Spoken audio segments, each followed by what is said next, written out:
The night they buried the last worker, Sir Collins didn't mourn, he smiled. Thunder rolled over the town like drums at a funeral. Rain tried to wash the road clean, but the water only spread the stains thinner. High above it all, the Collins Company Tower glowed through the storm, its golden windows humming with something alive, something hungry. By morning, the news would call it an accident, a fall, a malfunction, a tragedy. But Sir Collins knew better. The ritual was complete, the sacrifice accepted. His company would rise again. He stood before the glass, his reflection fractured by lightning. "One life for progress," he whispered. Then softer, almost tender. "One life for power." The lights flickered once, twice, then steadied. And somewhere in the shadows, something old sighed like a spirit finely fed. Across the town, in a rain-soaked village, Adaeze knelt beside her bed, whispering her own kind of prayer. The room was small, thick with the smell of damp and worry. Her mother's cough echoed from the next room, sharp, brittle, human. "God, please," Adaeze whispered, "just one chance." Then a buzz. Her old phone lit up, painting her face in pale blue. "Congratulations. You've been selected for the position at Collins Company." For a heartbeat, the world stopped. Then came laughter, wild, tearful, the sound of relief wrapped in disbelief. Her miracle had arrived. But as her joy rose, something in her chest pulled back, a coldness that didn't belong. And beneath the hum of the rain, a whisper slid through the dark. "Don't go." That night, Adaeze dreamed of a tower without windows, rising into a sky without stars. A man waited at the top tall, smiling, but his teeth were too white, too many. He reached for her hand. "Welcome to the company, Adaeze," he said. She woke with a scream that never left her throat. The shadows in her room seemed to shift, watching. "It's just fear," she told herself, "just exhaustion." By dawn, she stood before her cracked mirror, pressing the iron to her only clean dress. She smiled, but her reflection trembled, like it wanted to warn her. Outside, the storm had passed, but the clouds refused to move. When she stepped into the lobby of Collins' group, the marble floor gleamed like glass, reflecting everything except comfort. The air smelled of metal, perfume, and something else. Something ancient. She didn't know that her reflection on those floors would outlive her. And somewhere above, Sir Collins was already smiling. Adaeze thought she just landed her dream job. But at Collins' group, dreams don't come true. They get taken. Long before the golden towers and the whispers of power, there was a man named Collins. He was born and raised in a small village by the river, where the morning smelled of wet earth and roasted yam. Everyone in the village knew him as a good man, humble, hardworking, gentle in his words. He shared his harvest with the poor, helped elders repair their roofs, and never spoke with pride. But even the kindest hearts can be broken.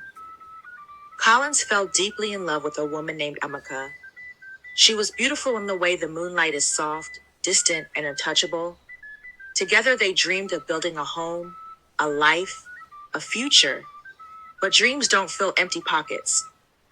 When the village chief, a man rich with land and cattle, asked for Amaka's hand, her family agreed. She left Collins behind, choosing wealth over love. That night, something inside Collins changed. The good man died quietly, and in his place, something darker began to breathe. He stopped going to the farm. He stopped speaking to his neighbors. For weeks, no one saw him until one evening. He walked into the forest beyond the hills, the place where the elders said no man should go after sunset. There, he met the old herbalist, a man whose hut smelled of ash and strange herbs. The old man looked at Collins for a long time before speaking. "You came for wealth," he said. Collins nodded. Power, the herbalist continued. But power that is not earned will demand payment. Collins did not care. His heart was full of pain, his mind full of revenge. He wanted the kind of wealth that would make the world bow before him, that would make Amaka regret the day she left. The herbalist warned him again, softly. Blood wealth never sleeps. It feeds, and it never stops feeding. But Collins refused to listen. He took what was offered and began a path that no man should ever walk. He returned to the village months later, dressed in fine clothes no one had seen before, gold on his wrists, his smile sharp and cold. He said nothing of where he had been, only that his luck had changed. When Collins returned after many moons, the village hardly knew him. Gold gleamed on his wrists. His words carried the weight of command, and wherever he walked, people stepped aside. One evening, he sent a quiet message to Amaka. He asked her to meet him, only once, to see what he had become. Curiosity and regret drew her to him. She followed him beyond the river to the grand house he had built, walls white as bone, windows dark as night. Inside, candles burned low. The air smelled sweet and heavy, like flowers left too long in the sun. Amaka saw treasures on every side, but none of them shone brighter than Collins's smile. "Do you see now?" he asked softly. "I told you I would rise." For a moment, she almost believed the man she once loved had returned. But the light in his eyes was not love. It was something deeper, colder, endless. Outside, the wind began to howl. The candles trembled. Amaka stepped back, fear tightening her throat. "Collins," she whispered, "what have you done?" He did not answer. He only closed his eyes, and the room seemed to breathe around him, walls whispering, shadows bending closer.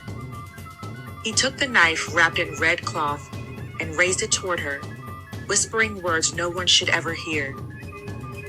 He gripped the knife into her chest, its red cloth winding down the handle like a living thing. When the blade struck her heart, a hiss filled the room. Blood began to gush out.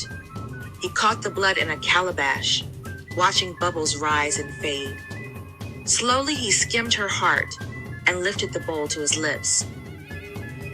The moment he drank, the candles flickered, and the air in the room changed. Something unseen had awakened. When the wind stopped, the night fell still. No one saw Amaka again. But the next morning, the river behind Collins's house ran dark, and the air carried a strange scent, metallic, bitter, and final. The elders said the spirits had taken what was owed. Collins said only one thing as he watched the sunrise. "The sacrifice has been accepted." Not long after the sacrifice, Collins's hunger for revenge grew deeper. He began to walk through the village like a storm wearing a man's face. One night, a fire broke out in the chief's compound. The flames rose high into the sky, and the air filled with screams and smoke. When morning came, the house was nothing but ashes. The people whispered that Amaka and the chief had perished together, but no one ever found their bodies. From that day, the village changed. The nights grew longer. The laughter of children faded. And slowly people began to disappear. First a hunter, then a mother, then two young girls on their way to fetch water. Fear wrapped itself around the village like a net. Every door was locked before sunset. Every prayer spoken with trembling lips. The elders warned that a great evil had taken root among them, and it fed on their silence. One evening, their fear turned to fury. The truth came to light, and the villagers saw the darkness that Collins had become. They caught him with human flesh, heart, and blood. The man they once called brother now looked like a stranger to them, a man who had traded his heart for something cold and endless. They rose as one. His house, once a symbol of wealth, was swallowed by fire. And Collins, chased by the cries of his own people, fled into the storm and vanished. Some say he crossed the river and kept walking until he reached the great city. There, among glass towers and endless lights, he built a new home. He called it Cullen's Company. But those who know the old story say the same thing. He did not escape the curse. He only taught it how to wear a suit. In the city, Collins was reborn. He built his company from stone and gold, a tower that glittered even at midnight. People said his offices never slept, that the lights in the top floor stayed on long after everyone had gone home. At first, everything he touched turned to success. His workers adored him. His name appeared in newspapers, and his smile shone from billboards. But behind that smile lived the same hunger that once drove him from his village. He surrounded himself with young, hopeful women, secretaries, assistants, dreamers chasing opportunity. He promised them promotions, gifts, and sometimes love. Many followed him, trusting his charm and his wealth. Then, one by one, they vanished.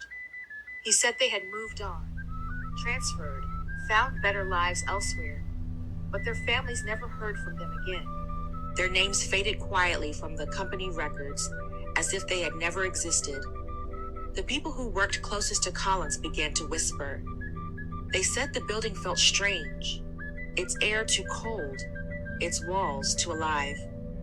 At night, the cleaners swore they heard footsteps on the upper floors, even when the doors were locked. Some claimed to see reflections that didn't match their own. Still, Collins kept growing richer. He bought more buildings, more cars, more silence. But the curse was patient. And it was still hungry. Far away from the noise of the city, in a quiet neighborhood village where the night still smelled of wood smoke and rain, lived a young woman named Adaeze. She was bright, sharp as morning sunlight, and known for her patience. Every dawn she walked to the roadside cafe to borrow the owner's old phone so she could check for job postings. Every evening she came home to her small room where her mother lay coughing softly beneath a thin blanket. They had little but each other. Sometimes Adaeze would hold her mother's hand and whisper, "Don't worry, Mama, I'll find something. One day, things will change." But hope was a fragile thing. Each letter she sent to companies came back with silence. Each prayer she offered seemed to rise into the clouds and vanish. Then, one night, when the rain was falling hard, her phone buzzed. The screen glowed pale blue in the darkness. "Congratulations, Adaeze. You have been selected for a position at Collins Group." For a long moment, she just stared at it. Then she laughed, half sob, half disbelief. After months of rejection, her miracle had arrived. She ran to her mother's bedside. "Mama, I got the job. Collins Group. They accepted me." Her mother smiled weakly, tears bright in her eyes. But when the thunder rolled outside, her smile faded. "Be careful, my daughter," she whispered. "Not every light that shines is from heaven." Adaeze kissed her forehead and promised everything would be fine. Yet as she lay down that night, sleep would not come easily. The wind scraped at her window like fingers, and deep inside her heart, a quiet voice murmured, "Don't go." That night, Adaeze dreamed of a tower without windows, rising into a sky without stars. A man waited at the top tall, smiling, but his teeth were too white, too many. He reached for her hand. "Welcome to the company, Adaeze," he said. She woke with a scream that never left her throat. The shadows in her room seemed to shift, watching. "It's just fear," she told herself. "Just exhaustion." By dawn, she stood before her cracked mirror, pressing the iron to her only clean dress. She smiled, but her reflection trembled, as though it wanted to warn her. Outside, the storm had passed, but clouds refused to move. When she stepped into the lobby of Collins' group, the marble floor gleamed like glass, reflecting everything except comfort. The air smelled of metal, perfume, and something else, something ancient. She didn't know that the reflection in those floors would outlive her. And somewhere above, Sir Collins was already smiling. Adaze's first day at Collins Group felt like walking into another world.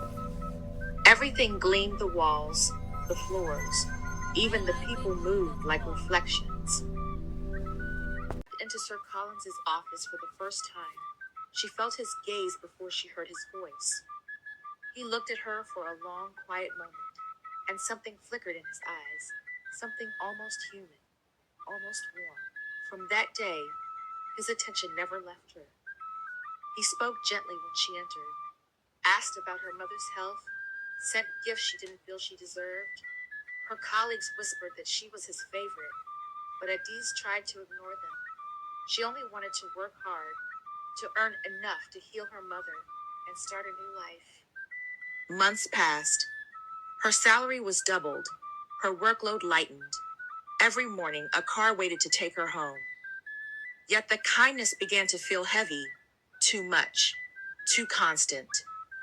She noticed how his smile sometimes didn't reach his eyes, how the lights in his office never truly went out, how the air around him always seemed a little colder. Then, people started disappearing. At first, it was whispers, a cleaner who never came back, a secretary who resigned suddenly, a driver whose name was erased from the records overnight. But soon the empty chairs became too many. The laughter in the cafeteria grew quieter.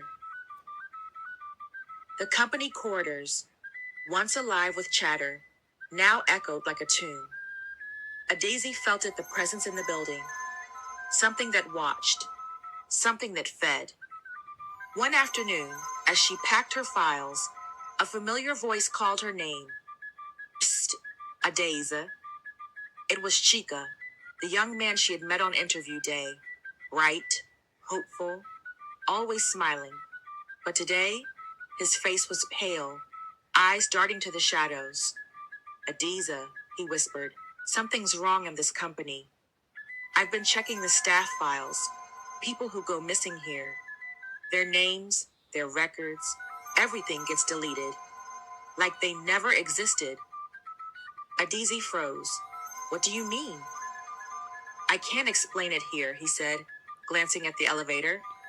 I have proof. I'll show you after my meeting with Sir Collins. Just wait for me after work. She nodded, her heart pounding, but that meeting never ended. Hours passed, then days. Sheik never came back. When Adaeze asked about him, the receptionist frowned. Chike, there's no one here by that name. Her blood ran cold. She had seen him. She knew him. But the company acted as if he'd never existed. That night, up in his golden office, Sir Colin stood before a table covered with white cloth. On it lay a calabash filled with thick, dark liquid. Beside it, a single necktie, Chike's. Sir Collins's eyes glowed faintly red as he whispered the old words. The walls of the room seemed to breathe, and the lights flickered like dying stars. He took the knife wrapped in red cloth, pressed it to the calabash, and murmured, one life, for power.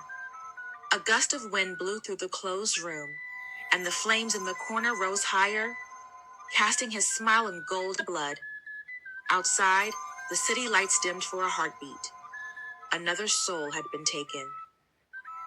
And down below in her small apartment, Adaeze woke suddenly, heart racing, her window trembling from a storm that wasn't in the weather. Something whispered her name. This time, it wasn't fear. It was a warning.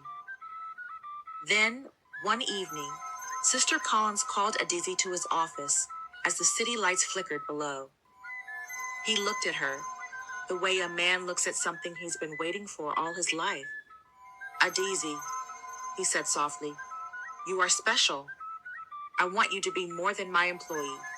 I want you to be my wife." The words hung in the air like incense, sweet, heavy, and impossible to refuse. Adaeze froze. For a moment, she thought she'd misheard him. Sir Collins, the most powerful man in the city, the man whose company touched every corner of their world, the man who could change her life, her mother's life, everything. Raced, her thoughts collided.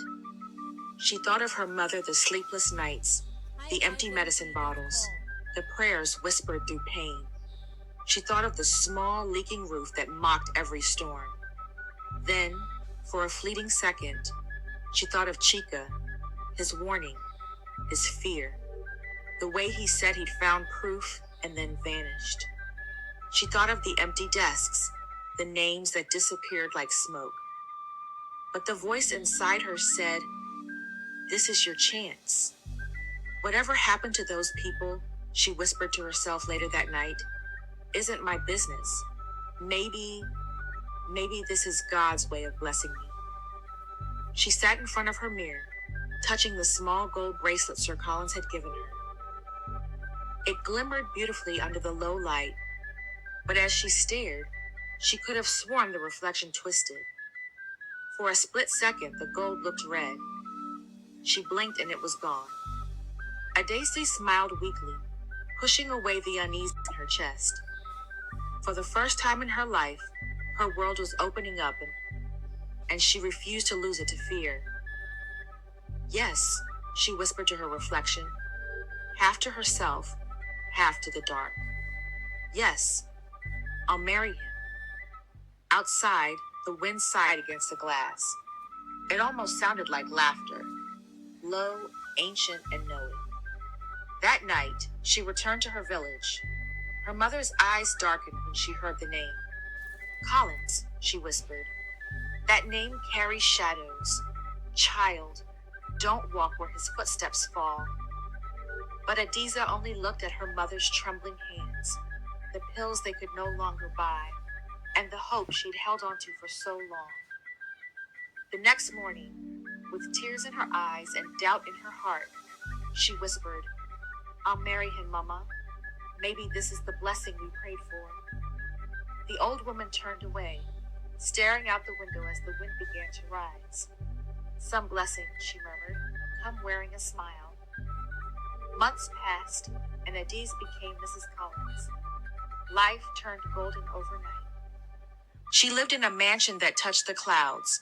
Her mother's health improved, and for the first time, peace seemed possible.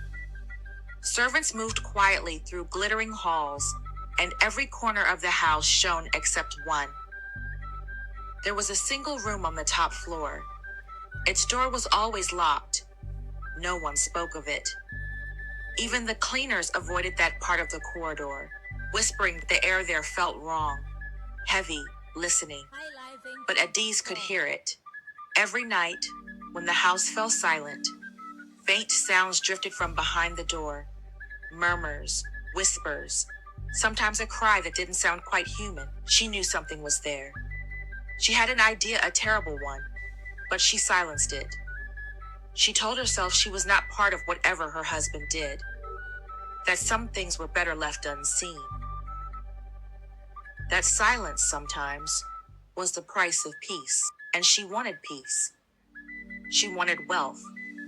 She wanted comfort for her mother, safety for the child now growing inside her. So she shut her ears, closed her heart, and told herself it was the wind. Just the wind. When their daughter was born, Sir Collins wept for the first time in years. He held the baby close, his eyes bright with something Adaeze had never seen hope. For months, the house felt lighter. He smiled more. He spoke softly. He built a nursery filled with gold and lace. But one night, as thunder rolled over the roof, the whispers returned louder. The door upstairs trembled. And when Sir Collins went to his secret room, he stayed there till dawn. The next morning, his face was pale, his eyes hollow. The child's laughter stopped echoing through the house. That night, Adaeze woke to the sound of her baby crying. She rose from the bed, but Collins was already there, cradling the child in his arms. "Go back to sleep," he whispered. "Everything I do is for us." He carried the child toward the locked door. Adaeze wanted to scream, wanted to run, but her body refused. Her voice was gone. It was as if the air itself held her still. The door opened on its own, and for a heartbeat, she saw a red glow spill into the hallway. By morning, the cradle was empty. Collins said the baby had fallen ill. He said the burial was private, but Adaeze knew. She knew what he had done. The ritual had demanded blood, and he had obeyed. Years passed. Their home was filled with wealth beyond imagination. But Adaeze no longer smiled. When their second child, a boy, was born, she prayed day and night. She begged Collins to leave the company, to abandon the rituals, to start anew. But darkness does not release what it owns. One evening, as the moon bled red in the sky, Collins sat before the altar again. The calabash waited. The whispers called. This time they wanted the boy. He fought it, for the first time, truly fought. He screamed, broke the knife, smashed the pot, but the air grew thick, the lights died, and a voice older than time hissed, "You gave us your name, now give us your blood." The walls began to drip. Shadows crawled. The child's cry echoed once then ended. When Adaeze reached the room, Collins was on his knees, hands trembling, face streaked with tears and ash. The calabash was full again.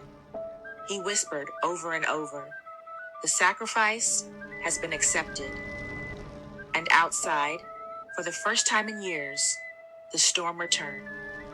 After the boy was gone, Adaeze tried to conceive again. Months turned to years. Doctors, pastors, herbalists, none could help her. Every time she closed her eyes, she saw that door. The room seemed to call her in her sleep. Sometimes she heard her children's laughter behind it, soft at first, then turning into cries. She would wake drenched in sweat, their small voices still echoing in her ears. "Mama, come."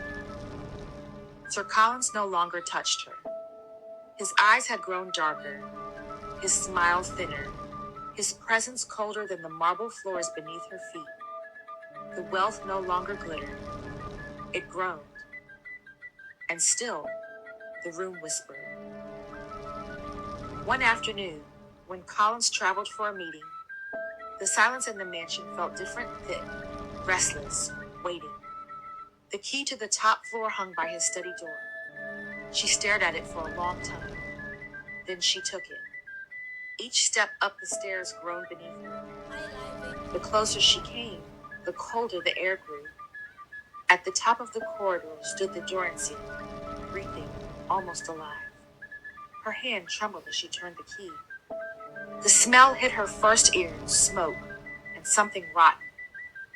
Candles burned, though no one had lit them. Symbols she couldn't read were carved into the walls. Dripped on the table lay Cheek's wristwatch, the one she'd seen him wear the day he disappeared.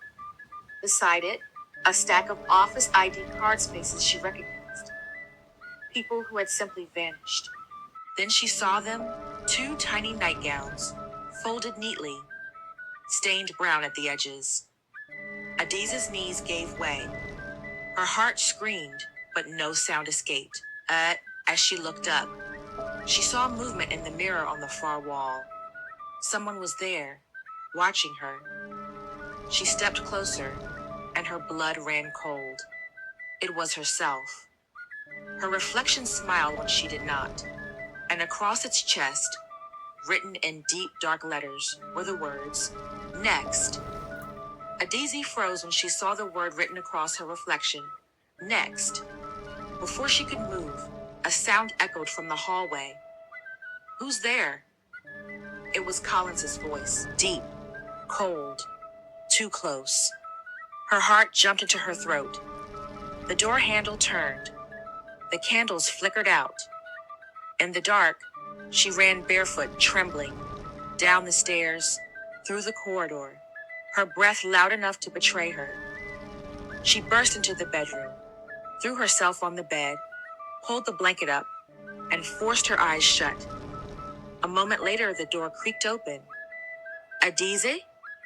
His voice was soft, careful, the kind of calm that hides storms. She didn't answer. She lay still, forcing her heartbeat to slow.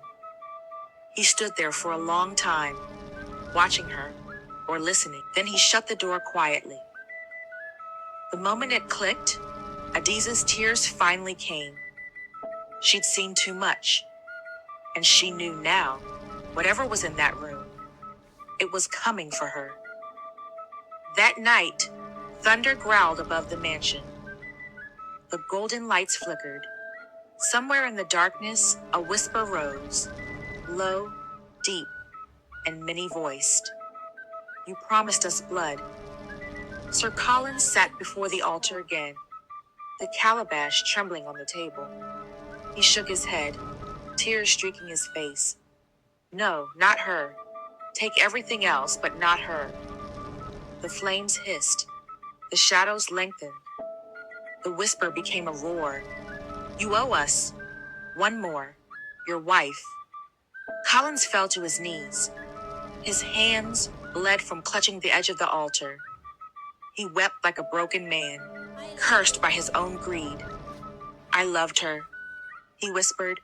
"I loved her." Nothing to the darkness he had fed. The wind howled through the windows, and the walls began to bleed again. The ritual had chosen. The debt had come due. Down the hall, Adaeze sat by the window, watching the storm twist the sky. Her suitcase lay open. Her mother's old Bible sat on top of it. She had made her decision. By dawn, she would be gone, far from the tower, far from the man she once believed was her miracle. But the night was long, and the shadows were already awake. The wind outside roared like a living thing. The mansion groaned, its walls whispering, the same three words over and over. "You cannot run." Adaeze stuffed her last dress into the small suitcase, her hands shaking, her heart pounding. Every creak of the floor made her flinch. Every flash of lightning made her think of that room upstairs. She didn't know that, at that same moment, Sir Collins was kneeling before the altar again, his tears mixing with the blood on the floor. "Please," he whispered, "not her, not Adaeze. Take me instead." But the voice that answered was not merciful. "You fed us with others, Collins. You gave us the innocent farewell. Now you must pay your own price." The flames in the calabash rose high, casting his face in a crimson glow. The gold on his fingers began to burn.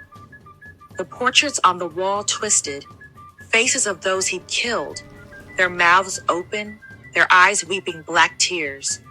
He screamed her name. "Adaeze!" Down the hall she heard it, a cry that didn't sound human anymore. She froze, clutching the Bible to her chest, as the air turned cold enough to bite her skin.